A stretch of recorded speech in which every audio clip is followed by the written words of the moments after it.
Divino Mestre Jesus possa estar presente aqui em nossos pensamentos, uma colaboração dos benfeitores desta casa. A união da alma no corpo, ela ficou mais compreensível na sua complexidade através de diversas obras complementares ao Livro dos Espíritos. Obras como Memória de um Suicida, da Ivone do Amaral Pereira, médium, do Espírito Camilo.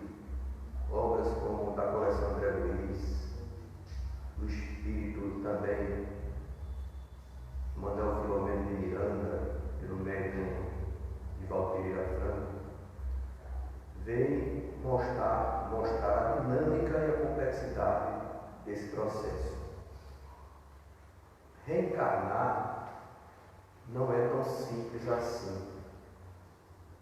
Apesar do Livro dos Espíritos ser a base que nos traz que existe esse fenômeno natural da lei divina de nos ligar como espírito ao corpo físico nas suas primícias, mas a preparação, as escolhas, o planejamento, a vivência, o corpo, a família, o meio social em que você vai experimentar a nova vida, tudo isso é determinante para propiciar nessa experiência progresso. E o progresso é a principal finalidade da reencarnação, evoluir. Mas no mundo categorizado moralmente como de expiações e provas, acrescenta-se mais uma função além da evolução, que é a justiça de Deus. Por isso, como vamos falar hoje também sobre o aborto, a justiça de Deus está inserida aí nesse processo. Diante de um momento grave da nossa sociedade mundial, em que há um conflito moral de valores, e muitas vezes nos coloca em dúvidas, nós mesmos do movimento espírita, sobre essa questão do aborto. Porque tenta-se de alguma forma encontrar, racionalizar de alguma forma esta prática, querendo uma justiça diante de um escândalo. Então o Espiritismo já deixou claro, tanto no Evangelho segundo o Espiritismo, tanto como no Livro dos Espíritos, sua opinião sobre o aborto. Mas a reencarnação, para a gente entender por que o aborto, Kardec colocou a união da alma com o corpo, o espírito com o corpo, porque Kardec uniu o tema aborto junto com essa união. Então, para a gente entender assim, por que é tão grave a prática do aborto criminoso? Porque existe o aborto que não é criminoso. Aborto, gente, é o nome científico que se dá ao bebê que é expulso. Ele é chamado de aborto. Então, aquilo que é retirado do ventre da mãe se chama aborto. Então, o Espiritismo criou exceções. Mas, fora da exceção, a gente está defender a vida, tem que compreender o porquê da vida. Porque muita gente defende a vida, mas sem a ciência de como é importante a reencarnação e como é complexa reencarnar. No livro Memória dos Suicidas, para mim particularmente, é onde há a melhor explicação sobre o processo complexo da reencarnação.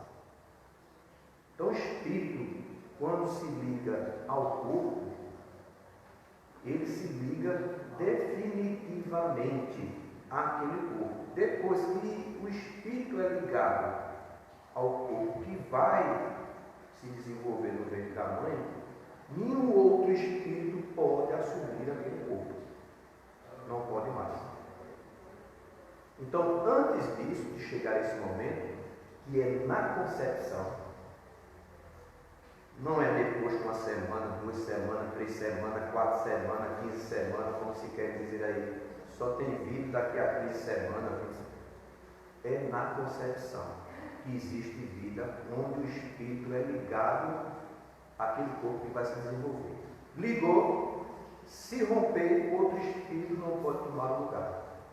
Mas antes disso, conforme lá no livro Memória dos Suicidas, esse processo, eu acho que a explicação dele, não sei se vocês já leram o livro Memória dos Suicidas. Quem não leu deve ter visto que ele não é muito fino, não é? Porque o espírito Leon Denis, ele foi que organizou aquela obra. Porque Ivone do Amaral Pereira levou até a Federação Espírita Brasileira na época o processo da mensagem que ela recebeu sobre o mundo espiritual, principalmente sobre os suicidas, que apesar do título Memória do Suicida, né, espantar muita gente, o livro fala pouco de suicídio, por incrível que pareça. A maior parte é falando do mundo espiritual, dando esperança, mostrando as consequências do mundo espiritual para aqueles que cometem crime. Mas como o espírito que passa a mensagem para ela foi um suicida, o título foi esse do livro. Ela chegou lá na febre e disseram a ela que não poderia publicar aquele livro porque a pessoa que era responsável por fazer a análise dos livros tinha 200 obras para dar uma olhada, uma verificada. Então ela tem que entrar na fila. E aí outra coisa, obra aqui ele disse a ela, só de Chico Xavier para publicar. Mas os outros têm que passar por essa fila de 200 obras ainda para ele analisar, fazer a análise. Voltou para casa e botou na cabeça assim, essa obra aqui, acho que é da minha cabeça, vou tocar fogo dela. Chegou em casa, acendeu uma pilhazinha de fogo, acendeu o fósforo, quando ia tocar fogo nas páginas, né, que era psicografada à mão, quando ela ia acender, o espírito de Bezerra de Menezes apareceu para ela. Era uma médium, realmente comparada assim ao Chico Xavier, em termos de moralidade, de fidelidade a Jesus na sua prática mediúnica. E Bezerra de Menezes lhe disse, olha, não queime agora, guarde, logo mais essa obra vai ser útil. Depois se apresenta o espírito de Leon Denis e chega conversando com ela e diz, eu vou organizar toda essa documentação que você tem aí, estava meio espalhada, não era uma obra psicografada como a de Chico, sequencial, capítulo a capítulo, era uma mensagem que ela recebia durante as reuniões mediúnicas que ela participava. E ele organizou direitinho, complementou dentro da sua sabedoria. O apóstolo do Espiritismo foi, sem sombra de dúvida, o Leon Denis. E ele, após organizar, ela foi até a Federação Espírita Brasileira para apresentar o documento. E o presidente na época era Vantudo de Freitas. E ela já era conhecida como uma médium, fiéis aos princípios espíritas e a Jesus. E um respeito lá na federação. Mas o Vantudo de Freitas, o presidente, disse, obra aqui tem que chegar datilografada. Não pode ser manuscrito, você tem que datilografar. Ela voltou triste de novo para casa. Porque comprar uma máquina de datilografar naquela época, nos anos 40, era algo assim, você comprar o smartphone mais caro. Quem fez curso de datilografia aqui? Vixe, como vocês estão velhos. Pelo amor de Deus.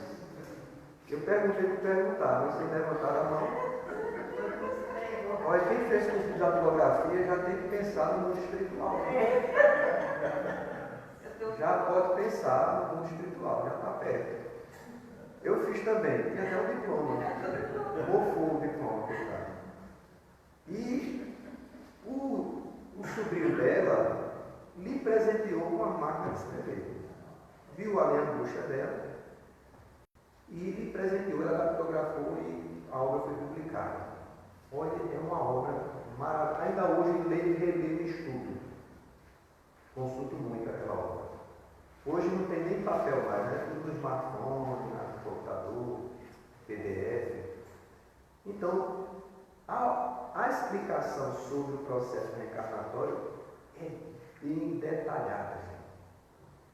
Leva praticamente um capítulo inteiro, e grande, os capítulos inteiros são enormes.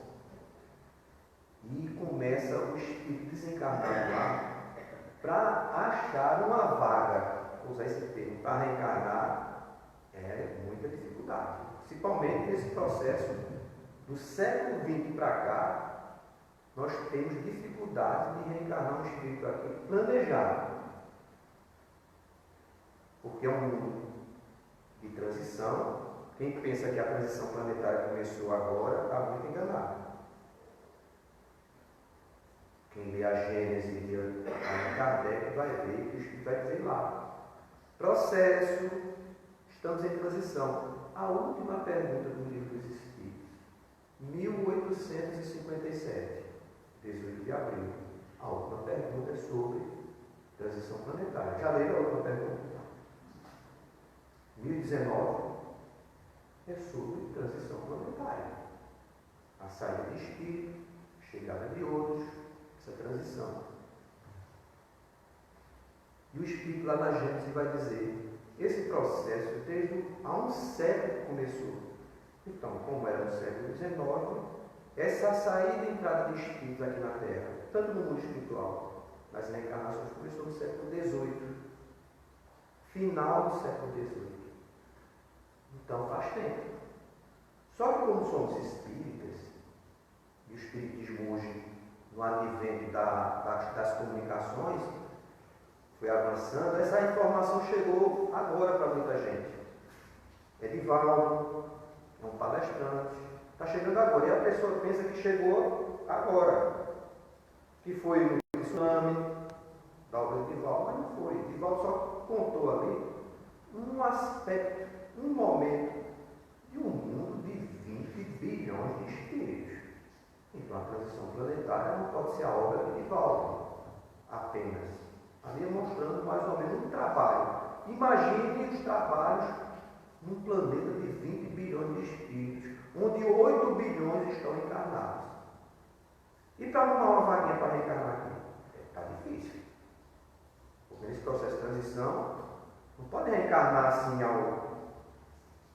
na vontade, eu quero reencarnar porque eu estou cheio de vida. Não, tem que saber que família você vai habitar, onde você vai morar, seus débitos.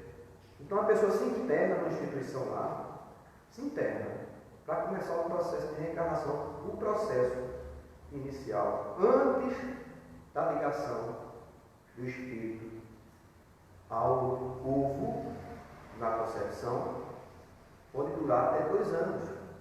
2 anos se preparando. Ele se interna, faz um cadastro lá, e nesse processo inicial vai escolher o espírito para lhe acompanhar. E esse espírito começa a estar com você antes de você reencarnar. Você conversa com ele, anda com ele, vai saber, vai ter contato com ele. E muitas vezes ele vai ficar, como está exarado no livro dos espíritos, para ficar até depois da desencarnação e continuar com você. E talvez ele emende aí para outra encarnação, não sei. Então é um espírito muito fiel a você, mas ele é preparado, escolhido. Então ele assina um contrato lá, vou usar esse termo, contrato, né? E olha, eu vou ficar com você, e você comigo. Aí vem aquela confiança, né? Dá aquela estímulo, porque reencarnar aqui na Terra não é muito fácil não, né? Lá no livro do Nosso Lar, do Espírito André Luiz, do médium Francisco Cândido Xavier, nós vamos ver, né, aquela senhora temendo reencarnar, mas confiante porque iria ter todo o amparo dos amigos espirituais, dos filhos, dos anjos protetores e tudo mais. Né? E ele também, o Camilo, contando essa história, que ele se integrou a essa instituição, ele ia receber todo esse amparo desse espírito que se comprometeu a estar com ele. Depois ele é feito, é entregue a uma equipe, que essa equipe vai fazer um rastreio no seu subconsciente. Porque é uma área do nosso cérebro, né, que está arquivado todas as nossas experiências, as mais detalhadas que vocês possam imaginar. Que não passa nem pelo seu consciente, mas fica registrado no subconsciente. Por exemplo, vocês estão sentados aí, né? E vocês não notaram que existe um vaso lá atrás de planta artificial, porque faz uns 10 anos que eu faço palestra aqui, ela está viva ainda, né? Então eu acho que é artificial, lá no fundo desse salão. Mas vocês nunca perceberam esse vaso, mas está registrado no seu subconsciente. Quando vocês entraram aqui, as percepções perispirituais arquivadas no seu subconsciente. Se daqui a 10 anos você fizer uma terapia de regresso de memória mental, você vai registrar tudo isso aqui, todos os detalhes, os mínimos. Então eles conseguem, essa equipe, ver seu subconsciente, ver suas experiências, ver tudo, e eles fazem um relatório. Eles só fazem ver o seu passado espiritual, suas virtudes, seus delitos, e registram. E entregam esse documento para uma outra equipe.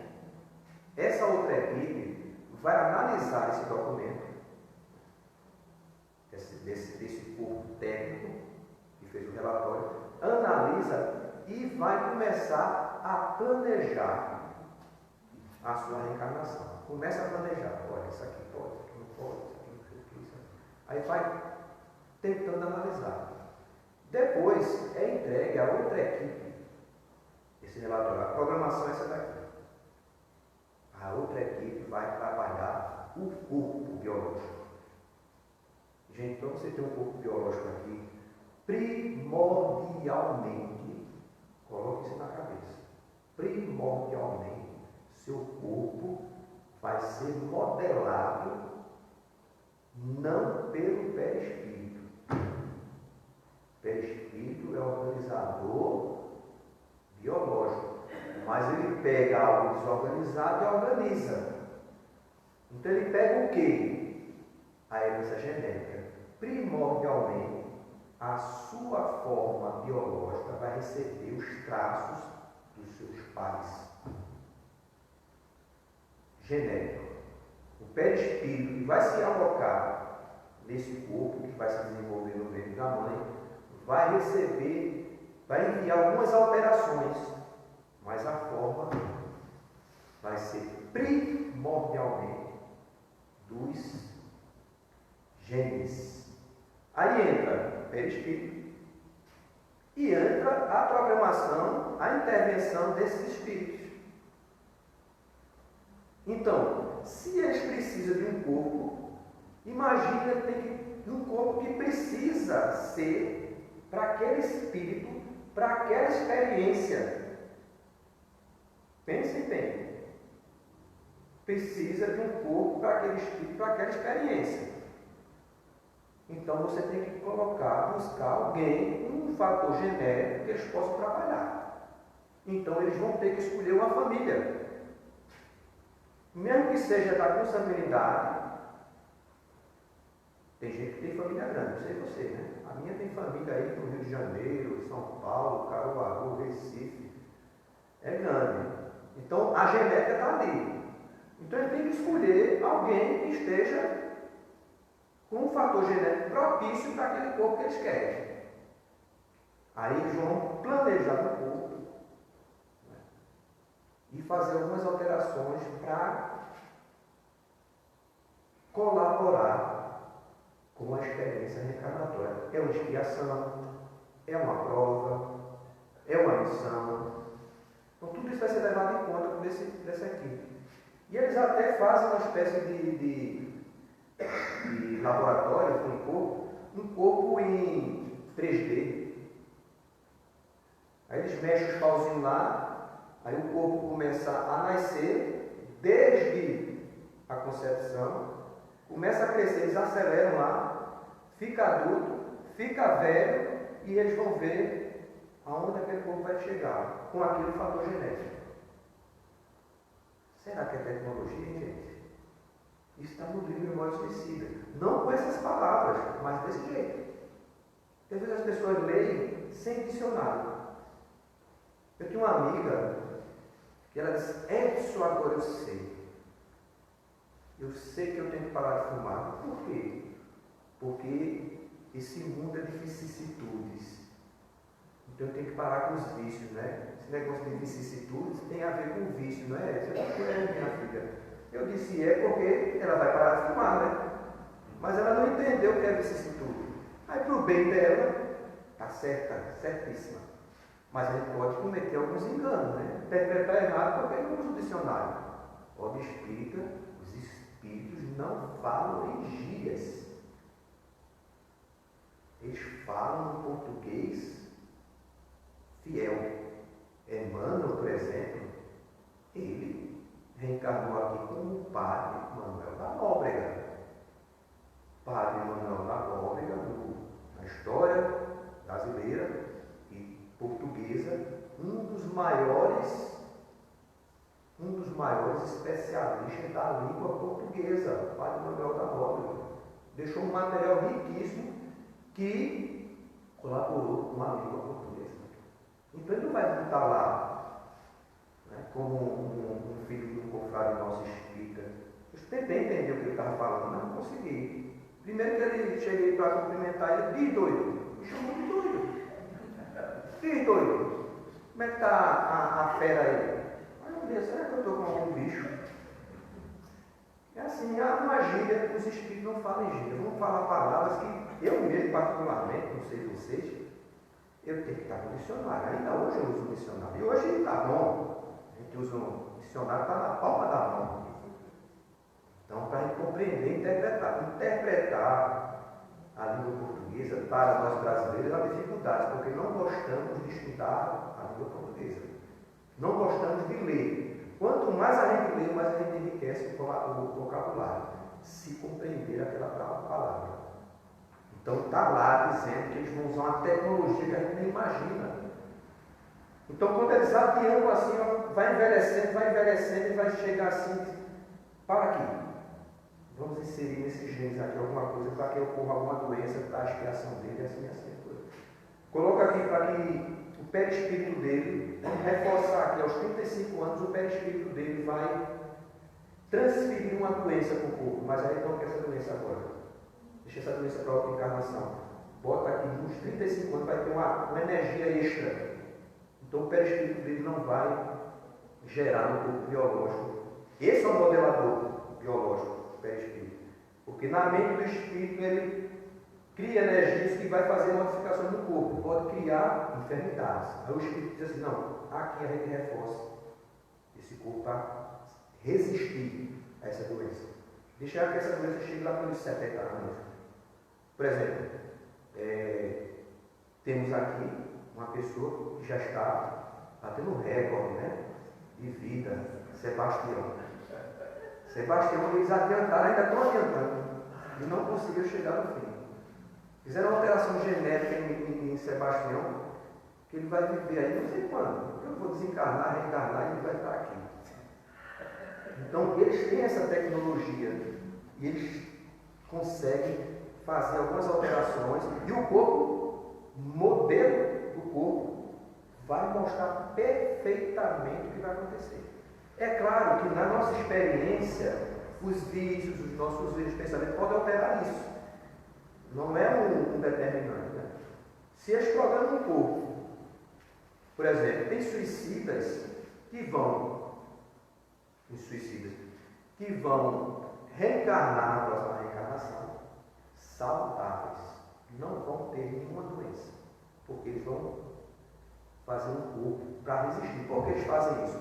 Para que ele, nessa experiência, ele grave no seu subconsciente recursos para que um dia ele possa expiar ao suicídio. Porque se ele reencarnar com alguma enfermidade proveniente da mente do suicida, ele pode cair novamente. Foi o caso do Camilo. Camilo cometeu suicídio de encarnação, pagou vários débitos, como diz a obra, mas na outra encarnação, para ele fechar a fatura com Deus, ele ficou cego, porque cegou alguém em outra encarnação. Aí não suportou e cometeu suicídio novamente, porque ficou cego. Ele era um famoso escritor da língua portuguesa, Camilo Castelo Branco. A história. E ele caiu novamente. Aí às vezes tem espírito, é mais fraco ainda. Os espíritos não, vai nascer com um corpo saudável, vai ter experiências muito difíceis. Agora é uma vida dificílima, muito cheia de problemas psíquicos, problemas de ordem financeira, de dificuldade daquela experiência, para ele criar resistência para na outra encarnação ele poder espiar. Então eles programam tudo isso. Depois que sai desse processo, tal corpo, ele vai visitar a família. A família que ele vai reencarnar. Ele vai visitar a família. Por quê? Porque, gente, muitas vezes a pessoa desencarnou aqui há muitos anos atrás, às vezes até séculos atrás. Por exemplo, no livro Atualidade do Pensamento Espírita, do Espírito Viana de Carvalho, do médium Divaldo Pereira Franco, é um livro de perguntas e respostas. É um livro para todo espírita ter. Fala de genética, de ciência, reencarnação, coisas da atualidade desse século. Apesar de ser uma obra do final do século passado, começo desse, tem muitas perguntas bastante atuais. E nesse questionamento ele pergunta assim: qual é o tempo médio de erraticidade? Quanto tempo a gente passa no plano espiritual? A média, no ano 2000 mais ou menos, era de 70 anos. Então, mais ou menos, uns vai passar 70, 60, mas a média na erraticidade é 70 anos. Quanto mais a gente evolui, mais tempo a gente passa no plano espiritual.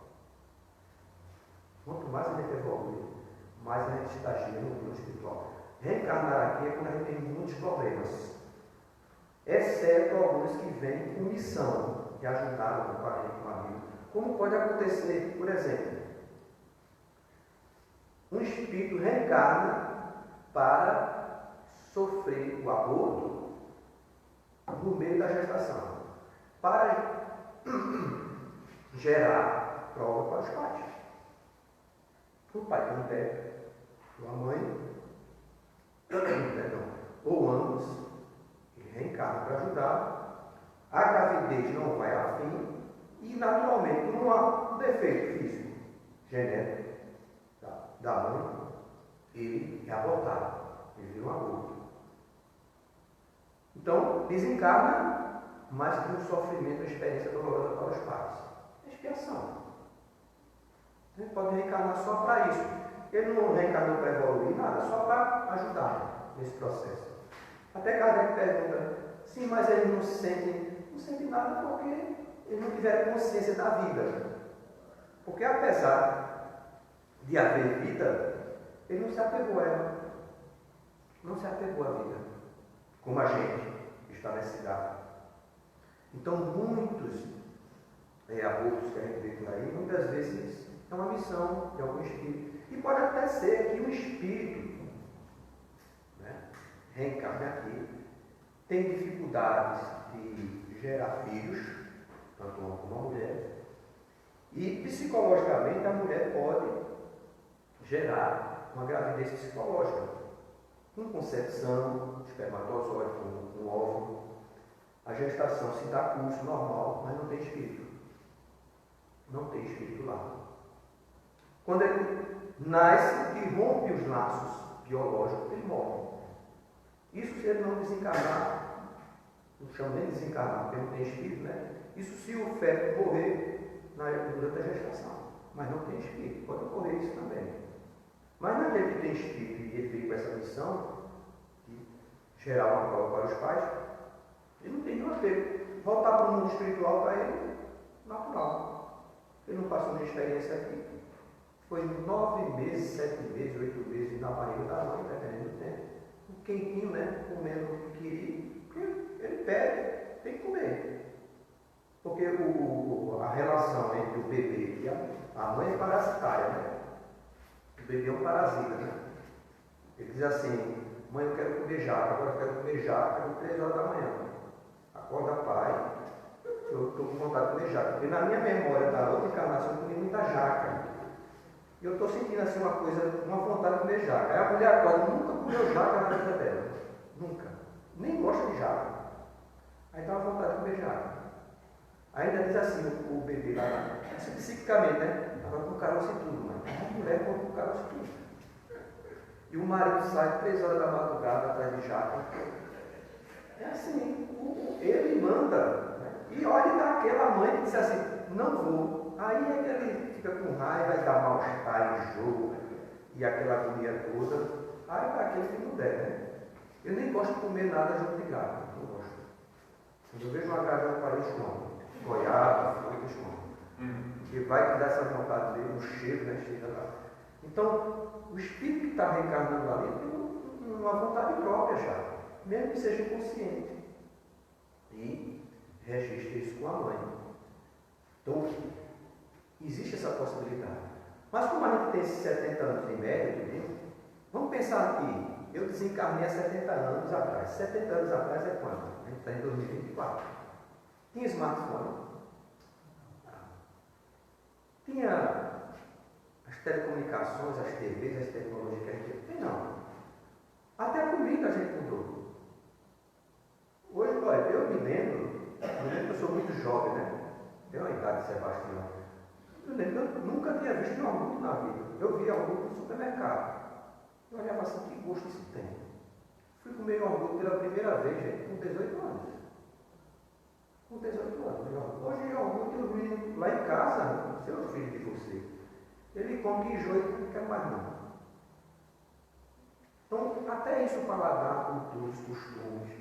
E às vezes você vai nascer em uma cidade diferente com outro costume, talvez até em outro país, por expiação. Porque pode ser uma expiação e pode ser também um prêmio, né? De nascer num país evoluído. E ele tem que visitar o lar para se ambientar com aquela cultura. A afinidade fluídica com a mãe, com o pai, eles visitam. Isso tudo, gente, é um processo reencarnatório. Um processo reencarnatório. E como há uma dificuldade de reencarnar aqui, é muito escolhido, muito preparado. Hoje, o nosso nível evolutivo do nosso planeta, a grande maioria das reencarnações é planejada. Mais ou menos dessa forma. Pode haver alguns espíritos muito evoluídos que não precisam de planejamento, porque eles são autodeterminados, não precisam. Eles mesmos criam seus próprios destinos. São espíritos raros aqui na Terra. E pode haver aqueles espíritos mais assim, num nível mais selvagem. Esses também não precisam de muito planejamento, porque não há. Existem espíritos aqui reencarnados aqui na Terra que não precisam espiar, porque eles estão numa ignorância ainda evolutiva, que eles não erram por vontade própria, calculada, feita a gente. Só existe expiação quando a gente calcula o mal. A gente sabe que é errado e faz expiação. Quando o indígena lá em Roraima, pela cultura que ele aprendeu, pela ignorância das leis divinas, nasce um bebê deformado, a mãe vai para dentro da mata com ele e olha o bebê para ver se ele está deformado ou não. Se ele tiver com alguma deficiência, ela mata o bebê. Para a gente é crime, para eles não. É errado? É errado. Matar, mandamento das leis divinas, é crime. Mas as consequências são diferentes. Eles não vão ter que espiar. Por que não tem que espiar? Porque não fizeram aquilo por vontade própria, não calcularam, não planejaram. A gente calcula. A gente calculou aborto. Vou abortar porque eu não quero ser mãe não estou na idade não. Você calculou, planejou. Você sabe que é errado. Mas Olha, a gente cria, nos nossos erros, a gente tem um hábito de não aceitar o não das nossas ideias. Nosso cérebro imperfeito, né? Ele sempre está dizendo não para o sim dos outros, principalmente nas leis divinas. Diz assim, não fume. Aí você fuma. É assim que a gente age, mais ou menos assim. Por exemplo, vou tentar controlar a mente de vocês aqui. Eu quero que vocês, agora, nesse momento, não pensem em uma galinha. Não pensem em uma galinha. Não pensem em uma galinha. Vocês pensaram. Está vendo que vocês não aceitaram, não? É assim que ele age. Então, dentro da lei divina, a gente cria justificativa. Por exemplo, a pessoa fuma muito. Eu estou com 80 anos, estou fumando, estou vivo. Tem gente aí com 15 anos, está aí morrendo de câncer. Isso é tentando criar advogado do diabo, né? Como diz os evangélicos, né? Mas você está advogando do mal. Então, muitas vezes a gente faz isso. A gente quer contrariar as leis divinas. A justificativa, não, porque eu não tenho preparo, eu não posso, eu fui violentada, isso e aquilo. A gente cria justificativa para as leis divinas. Então, muitas vezes, nós devemos ter bom senso. E outra coisa, não julgar. Não julgar de forma nenhuma. Está errado? Tá. Fique um calado. Não vai condenar ninguém por nenhum crime diante das leis divinas, porque só quem pode condenar é Deus. A gente pode dizer assim, eu não faço isso porque eu sei que é crime. Eu não faço. Agora, quem fizer, faça. Deus não deu livre-arbítrio. Então, você está livre. Agora, você tem consciência de que é errado. Já foi avisado que é errado. Mesmo que você não acredite, foi avisado que é errado. E tem consequências. Mas as consequências, gente, são sempre medidas pelas leis divinas, pela a intenção e as circunstâncias. Por exemplo, uma jovem de 13 anos que foi violentada, ela foi envolvida com certas classes sociais a cometer o aborto. Foi convencida. Se ela cometeu o aborto, certamente ela não vai ser julgada da mesma forma. Vai ser julgada porque cometeu da mesma forma de uma pessoa que comete o aborto consciente. O corpo é meu, o corpo é seu. Depois desse planejamento todo que eu falei para vocês aqui, o corpo é da gente. E tudo que eu falei aqui, o corpo é nosso. É da mulher. Deus criou esse corpo, planejou, família, tudo mais para você reencarnar aqui e evoluir você. É meu. Aí é a intenção, o cálculo.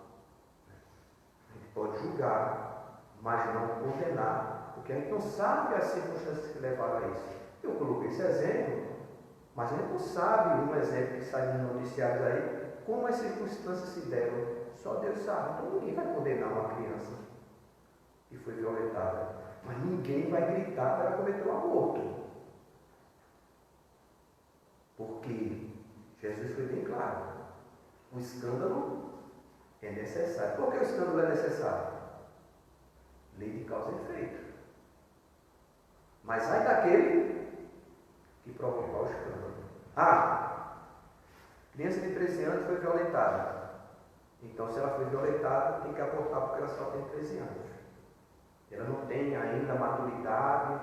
Sim, mas você sabe quantas crianças nascem no Brasil anualmente de adolescentes de 13 anos sem ser violência? Então não é justificativa. Se está nascendo, está crescendo, está vivendo, essa não é uma justificativa. Não tem maturidade, mas é mais de 6.000 crianças que nascem de mães menores e muitas abaixo de 13 anos. Eu tenho um trabalho numa comunidade aqui de Caruaru e a gente tem uma equipezinha e tem uma pessoa responsável para dar os enxovais. Ela cadastra lá, pega o nome raríssimas se apresentam lá gestantes acima de 17 anos. Raríssimas. A maioria, gente, é tudo. Ou já tiveram os primeiros filhos nessa fase, já estão grandinho, já chega lá no grande, tem uma nova gravidez, mas as primeiras gravidezes a maioria é abaixo de 17 anos. Algumas até com 14 anos. Quando chegam lá, aquela barriga desse tamanho, um pitoquinho de gente, com a boneca debaixo do braço. Então não é justificativo essa questão de maturidade.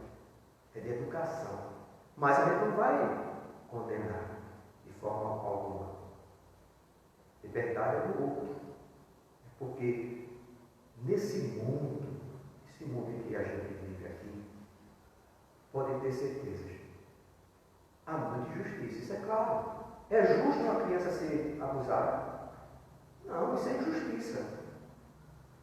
Mas é justo pagar um crime com o outro? Não é. Não é de forma nenhuma. Não tem nenhuma exceção no caso desse? Tem uma exceção. Se a criança estiver gestante, tiver risco na gravidez, risco real, baseado em medicina e ciência, e não em idealismo político, em filosófico. Se não é sério, tem risco, tem que abortar, melhor que se aborte que um aborto do que a mãe. Que a mãe já está avançada na sua experiência reencarnatória. E ela não tem intenção, a intenção é de salvá-la. Não há responsabilidade ali. Os espíritos não são doidos. Nem são loucos de fazer uma lei que não estão querendo fazer aqui. De punir mais a vítima do que o. Claro que a gente não é a favor de uma coisa dessa. O criminoso é penalizado menos do que a vítima. Claro que não, tem que haver bom senso. É claro que isso não vai para frente. Isso é só alguns idealistas aí, extremistas. Mas a questão aqui é moral. Nós espíritas, vendo uma injustiça dessa, uma criança ser, jamais vai abrir a boca para estimular o aborto. Jamais. Vai ficar caladinho e orar. Porque as decisões é do livre-arbítrio dos outros. E nem vai incentivar ninguém. Porque a gente não sabe. Há justiça, mas não tem injustiçado. Se aquela experiência está se passando, Deus permitiu. Por que está se passando? Porque Deus permitiu. E sabe lá o que aconteceu no passado dessa criança? As leis de afinidade de causa e efeito, elas se atraem. Os processos, as circunstâncias. Existem as circunstâncias que não vamos nos aprofundar aqui, mas eu convido vocês a ler o livro Ação e Reação, uma circunstância mental psíquica, que se chama reflexo de uma circunstância. Circunstância reflexa, da qual o espírito vem com um hábito nessa encarnação e cria uma circunstância para que um fato ocorra na vida dele. Um fato bom ou um fato ruim. Mas às vezes é ruim porque a gente é imperfeito. Nosso subconsciente está cheio de imperfeições, de sombras, como o Joana de Anjos gosta muito de usar. E a gente cria circunstâncias e o fato ocorre. Não estava planejado, não estava nada, mas sua mente começa a ir atrás. O suicida.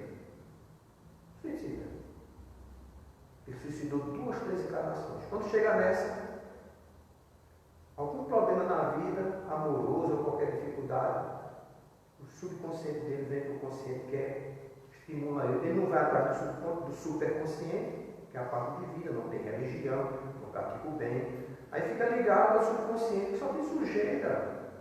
Se a gente olhar a história da nossa humanidade, é podre em termos morais. A gente está evoluindo tecnologicamente. Estamos evoluindo moralmente, claro, mas pouco. Nosso passado ainda está no nosso subconsciente. Nos domina, diz Joana de Anjos. Mas das vezes ele nos domina. Então a gente tem que trabalhar o superconsciente.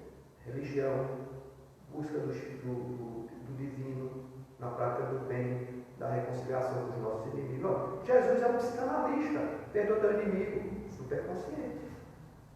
Faz o bem que faz mal, se ligar ao superconsciente.